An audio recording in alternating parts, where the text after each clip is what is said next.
அப்புறம் பாடம் கத்துக்கிறது. பாடம் கத்துக்கிறது வந்து ஒரு நாள்ல எதையுமே கத்துக்க முடியாது.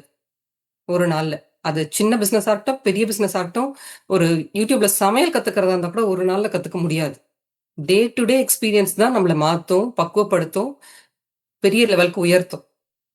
அதனால ஒரு நாள்ல எதையுமே நம்ம கத்துக்கவே முடியாது. அப்படி கத்துக்கிறது வந்து அரைவேக்காட்டுத்தனமா தான் இருக்கும். முழுசா இருக்காது. அ பெண்களா இருந்தோம்னா, நமக்கு சமையல பத்தி நல்லாவே தெரிஞ்சிருக்கும். ஒரு நாள்ல கத்துக்க முடியாதுங்கிறதையும் நான் சொல்றத நீங்க புரிஞ்சுப்பீங்கன்னு நெனைக்கிறேன். அதே மாதிரி ஒரு டியூட்டர்ன்றவங்க வந்து அவங்களோட அவங்களோட நாலேட்ஜ வந்து ஷேர் பண்ணணும். ஷேர் பண்றவங்க தான் டியூட்டரா இருப்பாங்க. அப்போ ஸ்டேஜ் மேல நின்னுட்டு மைக்ல பேசுறவங்க வந்து டியூட்டரா இருக்க மாட்டாங்க. அவங்க ஸ்டேஜ்ல நின்னு மைக்ல பேசுவாங்க. கீழ உட்கார்ந்திருக்க நாம வந்து ரியாக்ட்டே பண்ண முடியாது. நம்ம மனசுல என்ன இருக்குன்னு கேட்கவே முடியாது. அப்ப கேட்காம வந்து நெறைய கேள்விகள் மனசுக்குள்ள இருக்கும்.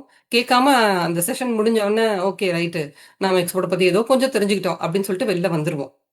எங்க இன்டராக்டிவா இல்லாம இருக்கோ, அந்த செஷன்ல நீங்க எதையுமே கத்துக்க முடியாது. உங்களுக்கு மனசுல தோன்றத உடனே கேட்டு தெரிஞ்சுக்கிட்டா தான், நீங்க அடுத்த ஸ்டெப்புக்கே நகர முடியும்.